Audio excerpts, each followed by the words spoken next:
wal qoodiinsi baay'ee jira. Bakka kanaan dura ijoollee meeqa isa dhaqanii loluutti miilli sitti jitee achitti kan lubbuu isaanii dhabanis meeqa jira. Gareen sun jechuudha walitti dhukaasaa jira shurrubbeen horroo guduruu keessatti jechuudha. Waraana qaanqee faana jechuudha.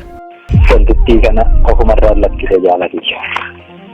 Waan daqiiqaa tokkotti ta'e akkan taaneeti nu bakka eenyu caalaa sirreessuuf yaalee sirreessuu hin dandeenye.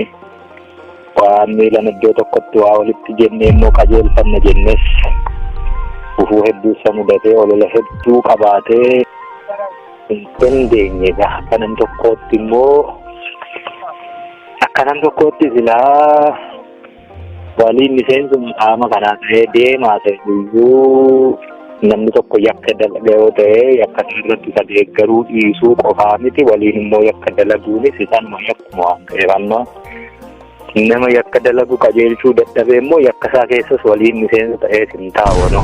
Gaafa jaalmarroon deebi'ee biyya galu jechuudha baay'ee yaadii waraanaa sirrii hin taane jechuudha. Fedhii waraanaallee waraanullee hin qabu. Fedhii egasiitillee kan harka kennachuun baay'atee kan yeroo waraanni akka fakkeenyaatti sochii godhu kan qabamu egasii baay'atee jechuudha.